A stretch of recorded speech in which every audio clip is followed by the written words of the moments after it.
Welcome back to clean news MP. चलिए देखते हैं मध्य प्रदेश की 25 फटाफट बड़ी खबरों को। इससे पहले आप न्यूज को कहां से देख रहे हैं, हमें कमेंट में बताना बिल्कुल ना भूलें। साथ ही हमारे फेसबुक पेज को भी फॉलो करें। फेसबुक पेज का लिंक डिस्क्रिप्शन में दिया गया है। फॉर्म भरने की लास्ट डेट आज 28 दिसंबर। 5 मार्च से परीक्षा। मध्य प्रदेश के सरकारी स्कूल्स में शिक्षक बनने की चाह रखने वाले उम्मीदवारों के लिए काम की खबर है। एमपीपीईबी की प्राथमिक शिक्षक पात्रता परीक्षा वर्ग 3 के लिए फॉर्म भरने की आज 28 दिसंबर 2021 मंगलवार लास्ट डेट है। इसके बाद फॉर्म में संशोधन 2 जनवरी 2022 तक किया जाएगा। इसकी परीक्षा 5 मार्च 2022 से शुरू होगी। दरअसल नए साल 2022 में Madhya Pradesh professional examination board के द्वारा 10 बड़ी परीक्षाएं आयोजित की जाएंगी। जिला अस्पताल में केवल 690 रुपए में होगा सिटी स्कैन, आईसीयू वार्ड और ऑक्सीजन प्लांट भी हुआ शुरू। कोरोना के नए वेरिएंट ओमिक्रॉन के खतरे से निपटने के लिए मध्य प्रदेश के जबलपुर में एक साथ 3 मेडिकल सुविधाएं शुरू की गई हैं। इसके तहत डिस्ट्रिक्ट हॉस्पिटल में 20 बिस्तरों के नए आईसीयू यूनिट, ऑक्सीजन प्लांट और सिटी मशीन को ऑपरेशनल किया गया है। जबलपुर के जिला अस्पताल में पीपीपी मोड पर स्थापित की गई 3.2 टेस्ला की सिटी स्कैन की सुविधा रोगी कल्याण समिति की ओर से निर्धारित न्यूनतम शुल्क 690 रुपए पर मिलेगी। फर्जीवाड़ा रोकने के लिए मध्य प्रदेश के 667 नर्सिंग कॉलेजेस की होगी जियो टैगिंग। प्रदेश में नर्सिंग कॉलेजेस का फर्जीवाड़ा रोकने और कानूनी विवादों से बचने सत्र 2021-22 की मान्यता जारी करने से पहले जियो टैगिंग के जरिए डबल चेकिंग की जाएगी। इसके लिए Madhya Pradesh nurses registration council ने दिशा निर्देश जारी कर दिए। दिशा निर्देशों के मुताबिक कॉलेज संचालकों को मान्यता के लिए ऑनलाइन आवेदन करते समय mobile app NRC and PMC जियो पर कॉलेज बिल्डिंग, क्लासरूम, लैब के अलावा 100 बिस्तर के अस्पताल के लॉन्जिट्यूड और लेटीट्यूड मेजरमेंट फोटो के साथ अपलोड करने होंगे। जबलपुर में अभाविप की मांग 100% क्षमता के साथ खोले जाएं स्कूल कॉलेज। अखिल भारतीय विद्यार्थी परिषद का 67वां राष्ट्रीय अधिवेशन संपन्न होने के बाद सोमवार को परिषद पदाधिकारियों ने पत्रकारों को संबोधित किया, जिसमें राष्ट्रीय महामंत्री निधि त्रिपाठी ने बताया कि अधिवेशन में तय हुआ है कि शिक्षा की गुणवत्ता आभासी कक्षाओं से गिर रही है, इसलिए जरूरी है कि स्कूल कॉलेजेस को पूरी क्षमता के साथ दोबारा खोला जाए। स्कूल बेवजह ऑनलाइन कक्षाओं के नाम पर विद्यार्थियों से पूरी फीस वसूल रहे हैं, जबकि उन्हें ऑनलाइन माध्यम से ही पढ़ाया जा रहा है। मध्य प्रदेश में विकास लाएंगे Atal progress way, Narmada express way. Atal progress way और नर्मदा एक्सप्रेस वे परियोजना प्रदेश के विकास में क्रांतिकारी कदम साबित होगी। इसके लिए भूमि अधिग्रहण की कार्यवाही तेजी से की जाए। इसके अलावा जो अन्य परियोजनाएं चल रही हैं, उनके भू अर्जन और वन से जुड़े अनापत्ति प्रमाण पत्र जारी कराने के काम प्राथमिकता में लेकर कराए जाएं। ये बात भारतीय राष्ट्रीय राजमार्ग प्राधिकरण की अध्यक्ष अलका उपाध्याय ने मध्य प्रदेश में राष्ट्रीय राजमार्ग के कामों की समीक्षा बैठक में कही। इंदौर में बादलों ने बढ़ाया दिन का तापमान। आज मंगलवार को बूंदाबांदी होने की संभावना। इंदौर में सोमवार को बादल छाए रहने के कारण दिन के तापमान में बढ़ोतरी देखने को मिली। सोमवार को शहर में अधिकतम तापमान 26.8 डिग्री दर्ज किया गया, जो कि सामान्य था। वहीं न्यूनतम तापमान सामान्य से 3 डिग्री अधिक 13.4 डिग्री दर्ज किया गया। सोमवार सुबह धुंध का असर दिखाई दिया और सुबह 7 से 9 बजे तक दृश्यता 2000 मीटर तक दर्ज की गई। दिल्ली में केंद्रीय मंत्रियों से मध्य प्रदेश के मुख्यमंत्री शिवराज की मुलाकात। इन मुद्दों पर हुई बातचीत। मुख्यमंत्री शिवराज सिंह चौहान ने आज नई दिल्ली में केंद्रीय कृषि एवं किसान कल्याण मंत्री नरेंद्र सिंह तोमर और केंद्रीय स्वास्थ्य और परिवार कल्याण, रसायन एवं उर्वरक मंत्री मनसुख मंडाविया से मुलाकात की। मुख्यमंत्री श्री चौहान ने प्रधानमंत्री नरेंद्र मोदी और केंद्रीय मंत्रियों को मध्य प्रदेश के लिए योजनाओं में दी गई स्वीकृतियों के लिए आभार व्यक्त किया। मुख्यमंत्री ने केंद्रीय कृषि मंत्री तोमर को मध्य प्रदेश में कृषि क्षेत्र में उठाए गए महत्वपूर्ण कदमों और उनके फॉलोअप की जानकारी दी। दुबई की कंपनीज मध्य प्रदेश में करेंगी निवेश। धार इंदौर में तलाशी जा रही भूमि। लॉजिस्टिक हब के क्षेत्र में काम करने वाली दुबई की कंपनीज मध्य प्रदेश में निवेश करेंगी। इसके लिए धार और इंदौर के आसपास भूमि की तलाश की जा रही है। डीपी वर्ल्ड और शराफ कंपनी के प्रतिनिधियों के साथ उद्योग विभाग के अधिकारियों की 17 दिसंबर को मुंबई में बैठक हो चुकी है। उधर प्रदेश में निवेश को बढ़ावा देने के लिए मुख्यमंत्री शिवराज सिंह चौहान ने सभी विभागों को कार्ययोजना बनाने के निर्देश दिए हैं। जबलपुर में रेलवे की विभागीय परीक्षा की समीक्षा कर पदोन्नति पर दिया जोर। पश्चिम मध्य रेल के महाप्रबंधक कार्यालय में कार्मिक विभाग के द्वारा विभागीय परीक्षाओं की समीक्षा करने के लिए परिचर्चा का आयोजन किया गया। इस अवसर पर विभाग के द्वारा आयोजित की जाने वाली परीक्षाओं पर विस्तार से चर्चा करते हुए उनमें आ रही समस्याओं के समाधान पर विचार किया गया। इस दौरान रेलवे के कार्मिक विभाग से जुड़े अनुभवों ने परीक्षा में हो रहे बदलाव और उनके भविष्य में आने वाली चुनौतियों पर अपनी राय रखी। मध्य प्रदेश राज्य वन सेवा परीक्षा के लिए 10 जनवरी से करें आवेदन। 63 पदों पर होगी भर्ती। मध्य प्रदेश लोक सेवा आयोग ने राज्य वन सेवा परीक्षा का नोटिफिकेशन जारी कर दिया। इस साल कुल 63 पदों पर भर्तियां की जाएंगी। इच्छुक आवेदक mppsc.nic.in पर जाकर 10 जनवरी 2022 से ऑनलाइन आवेदन कर सकते हैं। ऑनलाइन आवेदन जमा करने की अंतिम तिथि 9 फरवरी है। फीस जमा करने की आखिरी तारीख भी यही होगी। परीक्षा का आयोजन 24 अप्रैल 2022 को किया जा सकता है। 63 पदों में असिस्टेंट कंजर्वेटर ऑफ फॉरेस्ट के लिए 8 सीट्स रखी गई हैं। फॉरेस्ट रेंजर के लिए 40 सीट्स पर भर्तियां होंगी और प्रोजेक्ट मैनेजर के 15 सीट्स पर भर्तियां की जाएंगी। बच्चों के टीकाकरण की शुरुआत 1 जनवरी से। जानिए कैसे होगा रजिस्ट्रेशन। कोरोना वायरस के खिलाफ जंग में जुटी भारत सरकार अब बच्चों के लिए भी टीकाकरण अभियान का आगाज करने जा रही है। भारत में बच्चों के कोरोना टीकाकरण में 15 से 18 आयु वर्ग के बच्चों के लिए टीकाकरण कार्यक्रम तैयार कर लिया है। कोविड-19 वैक्सीन फॉर चिल्ड्रन 3 जनवरी 2022 से शुरू होगा, जिसके लिए रजिस्ट्रेशन की शुरुआत 1 जनवरी 2022 से होगी। कोविन प्लेटफॉर्म के डॉक्टर RS शर्मा ने इस बारे में जानकारी देते हुए बताया कि 15 से 18 वर्ष की आयु के बच्चे 1 जनवरी से कोविन ऐप पर पंजीकरण कर सकेंगे। 1 जनवरी से मिलेगी ये नई सुविधा। इन गाड़ियों में कोच पड़े। MP की ट्रेन में भी बदलाव। यात्रीगण कृपया ध्यान दें, 1 जनवरी 2022 से रेल यात्रियों को बड़ी राहत मिलने वाली है।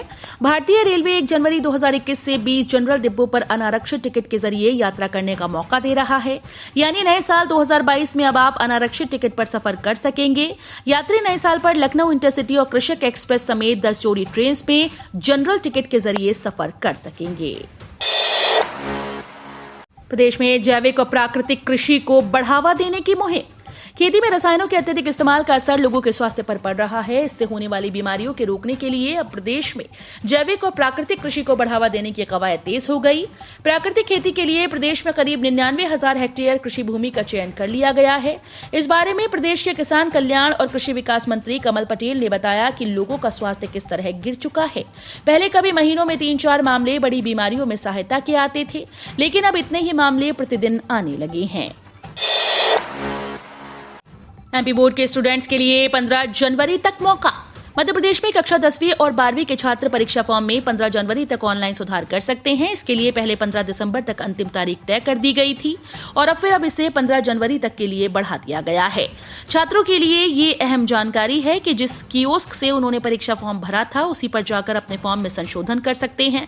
15 जनवरी के बाद आवेदन में किसी तरह का संशोधन नहीं हो सकेगा। MP बोर्ड की 10वीं और 12वीं के एग्जाम फरवरी के मध्य में शुरू होंगे। खाद्य तेल सस्ता। प्रमुख ब्रांड्स ने घटाए दाम। MRP में 10 से 15% की कटौती। उपभोक्ताओं को मिलेगी राहत। महंगाई से जूझ रही जनता को खाद्य तेल के दामों में कुछ राहत मिल सकती है। Solvent extractors association of India ने बताया कि देश की अग्रणी खाद्य तेल कंपनीज ने ग्राहकों को राहत दी है। इन कंपनीज ने खाद्य तेल ब्रांड्स के अधिकतम खुदरा मूल्य में 10 से 15% की कमी की है। इन कंपनीज में अदानी विल्मर और रुचि सोया भी शामिल हैं। अब केंद्र सरकार ने लगाई SC में याचिका। 3 जनवरी को सुनवाई। हो सकता है बड़ा फैसला। मध्य प्रदेश के पंचायत चुनाव में आए दिन नए मोड़ आ रहे हैं। OBC आरक्षण का मामला हो या फिर रोटेशन की प्रक्रिया का मुद्दा, सड़क से सदन और हाईकोर्ट से सुप्रीम कोर्ट पहुंच रहा है। शिवराज सरकार और कांग्रेस के बीच मचे घमासान के बीच अब केंद्र सरकार के पंचायत चुनाव में एंट्री हो गई। केंद्र सरकार ने मध्य प्रदेश पंचायत चुनाव में OBC आरक्षण की याचिका में खुद को पक्षकार बनाने की मांग की है। किसान आंदोलन के चलते सचखंड एक्सप्रेस समेत कई ट्रेन निरस्त। पंजाब में चल रहे किसान आंदोलन के चलते रेल संरक्षा और सुरक्षा को ध्यान में रखते हुए कई गाड़ियों को निरस्त तो कई गाड़ियों को आंशिक निरस्त किया गया। 27 दिसंबर को प्रारंभिक स्टेशन से चलने वाली गाड़ी संख्या 12422 अमृतसर नांदेड़ एक्सप्रेस और 14624 फिरोजपुर छिंदवाड़ा एक्सप्रेस को प्रारंभिक स्टेशन से निरस्त किया गया है। 29 दिसंबर को प्रारंभिक स्टेशन से चलने वाली गाड़ी संख्या 12421 नांदेड़ अमृतसर एक्सप्रेस को भी निरस्त किया गया। आयकर के ऑडिट दाखिल होने के पहले GST मांग रहा वार्षिक रिटर्न। बढ़ी उलझन। जीएसटी वार्षिक रिटर्न दाखिल करने की आखिरी तारीख 31 दिसंबर निर्धारित है। रिटर्न दाखिल करने के लिए कुल 3 दिन शेष हैं और अब तक इंदौर में बमुश्किल कुल 5% रिटर्न दाखिल हो सके। आयकर ऑडिट के लिए अंतिम तारीख 15 जनवरी है। कारोबारी परेशान है कि ऑडिट के पहले आखिरी वर्ष ब्यौरा कैसे दें। लगातार सख्त हो रहे जीएसटी के नियमों में गलती पर भी भारी पेनल्टी का डर सता रहा है। उलझे सिस्टम से परेशान करदाताओं के साथ कर सलाहकार और सीए ने भी जीएसटी वार्षिक रिटर्न दाखिल करने की आखिरी तारीख बढ़ाने की मांग की है। नरोत्तम मिश्रा ने प्रियंका गांधी से किया सवाल। दिग्विजय को लेकर कही बड़ी बात। मध्य प्रदेश के गृह मंत्री डॉक्टर नरोत्तम मिश्रा ने दिग्विजय सिंह के बयान पर प्रियंका गांधी से प्रश्न किया। उन्होंने एक सवाल के जवाब में प्रियंका गांधी से पूछा कि महिलाओं के पहनावे पर नजर रखने वाले दिग्विजय सिंह की सोच क्या मैं लड़की हूं, लड़ सकती हूं से मेल खाती है। मध्य प्रदेश सरकार के प्रवक्ता डॉक्टर नरोत्तम मिश्रा ने सोमवार को अपनी नियमित प्रेस ब्रीफिंग में मीडिया के सवालों के जवाब दिए। दिग्विजय सिंह के एक बयान पर जवाब देते हुए नरोत्तम मिश्रा ने प्रियंका गांधी से सवाल किया। ये बुजुर्गवार नेता जिनकी महिलाओं के पहनावे पर नजर है, इनकी सोच के बारे में प्रियंका गांधी बताएं। जो कभी महिलाओं को टंच माल कहते हैं, कभी आइटम कहते हैं। आप बताइए कि इनकी सोच आपके मैं लड़की हूं, लड़ सकती हूं सोच से कहां तक मेल खाती है। महंगी हो जाएगी ओला उबर की सवारी। 1 जनवरी से ऑटो किराए पर भी टैक्सी के बराबर जीएसटी। नया साल आम लोगों के लिए महंगाई के मल्टीपल डोज लेकर आ रहा है। 1 जनवरी से कई चीजों और सर्विसेज पर टैक्स पड़ने वाले हैं। अभी तक टैक्स के दायरे से बाहर नहीं, कुछ चीजों को, सर्विसेज को भी अब टैक्सेबल बनाया गया है। ये बदलाव वैसे लोगों की जेबों पर भारी पड़ने वाला है जो ओला या उबर जैसी app based cab service provider की सेवाएं यूज करते हैं। जीएसटी काउंसिल ने पिछली बैठक में टैक्स को लेकर कुछ बड़े फैसले लिए। इसमें 1000 रुपए से कम के रेडीमेड कपड़ों और जूतों पर जीएसटी की दर 5% से बढ़ाकर 12% करना और ऑनलाइन फूड ऑर्डर पर अब रेस्टोरेंट के बजाय डिलीवरी सर्विस प्रोवाइडर से ही टैक्स वसूल करना शामिल है। पंचायत और निकाय स्तर पर बनेंगी दीनदयाल अंत्योदय समितियां। कार्यकर्ताओं के मांगे ना। सरकार के काम जमीनी स्तर तक पहुंचाने और विधानसभा चुनाव से पहले कार्यकर्ताओं को संतुष्ट करने के लिए प्रदेश में पंचायत से नगरीय निकाय स्तर तक दीनदयाल अंत्योदय समितियां गठित होंगी। इन समितियों में कार्यकर्ताओं को शामिल किया जाएगा। मध्य प्रदेश में 6000 अवैध कॉलोनीज होंगी नियमित। नियम जल्द होंगे लागू। प्रदेश के शहरी क्षेत्रों में अवैध कॉलोनीज को नियमित करने के लिए जल्द ही नियमितीकरण की प्रक्रिया प्रारंभ की जाएगी। इसके लिए नगरीय विकास और आवास विभाग ने नियम तैयार कर लिया है, जिन्हें अधिसूचित करके लागू किया जाएगा। इससे लगभग 6000 कॉलोनीज के नियमित होने का रास्ता साफ हो जाएगा। बारिश के नाम पर सेंचुरियन टेस्ट का दूसरा दिन। आज मौसम साफ रहने के आसार। भारत का स्कोर 272/3। भारत और दक्षिण अफ्रीका के बीच सेंचुरियन में 3 मैचेस की टेस्ट सीरीज का पहला मैच खेला जा रहा है। टॉस जीतकर पहले बल्लेबाजी करते हुए भारत ने पहले दिन 3 विकेट पर 272 रन बनाए थे। वहीं दूसरे दिन का खेल बारिश की वजह से नहीं हो सका। केएल राहुल के शतक से टीम इंडिया मजबूत स्थिति में पहुंच गई है। भारी बारिश को देखते हुए एम्पायर्स ने दूसरे दिन खेल खत्म करने का फैसला लिया। आज पूरे दिन बारिश होती रही। ये देखकर हैरानी हुई कि एम्पायर्स ने यह फैसला काफी जल्दी ले लिया। ज्योतिरादित्य सिंधिया ने बदला इतिहास। ग्वालियर में पहली बार झांसी की रानी लक्ष्मीबाई की समाधि पर पहुंचे, हाथ जोड़कर माथा टेका। मंत्री ज्योतिरादित्य सिंधिया का पहली बार झांसी की रानी लक्ष्मीबाई की समाधि पर जाकर हाथ जोड़ना और शीश झुकाना। दूसरा, एक कार्यक्रम के मंच पर कांग्रेस विधायक सतीश सिकरवार का सिंधिया के पैर छूना। ग्वालियर में ज्योतिरादित्य सिंधिया परिवार का इतिहास बदलने की कोशिश की। उन्होंने वो कर दिया जो अब तक सिंधिया घराने के किसी महाराज ने नहीं किया। ज्योतिरादित्य भीड़ से अलग होकर अपने समर्थक ऊर्जा मंत्री प्रद्युम्न सिंह तोमर के साथ अचानक झांसी की रानी लक्ष्मीबाई की समाधि पर पहुंचे। समाधि के सामने हाथ जोड़े और शीश झुकाकर लक्ष्मीबाई को नमन किया। इतना ही नहीं, वहां 2 मिनट रुककर प्रार्थना की और पुष्पांजलि भी दी। समाधि की एक परिक्रमा भी लगाई। नए साल पर इन योजनाओं में निवेश कर हो जाएंगे मालामाल। टैक्स पर मिलेगी छूट। साल 2021 में अब सिर्फ कुछ ही दिन बचे हैं। नया साल 2022 आने वाला है। नए साल के साथ फाइनेंशियल ईयर में भी कुछ ही महीने बचे हैं। लेकिन अगर आप अभी तक कोई इन्वेस्टमेंट नहीं किया तो आने वाले कुछ महीने में जरूर कर लें, क्योंकि टैक्स सेविंग के लिए समय से पहले निवेश करना जरूरी होता है। इसके साथ ही आयकर विभाग को भी निवेश से संबंधित प्रमाण पत्र देना जरूरी होता है। इसलिए आप सरकारी योजनाओं में समय से निवेश कर अपने टैक्स कटने से बचा सकते हैं।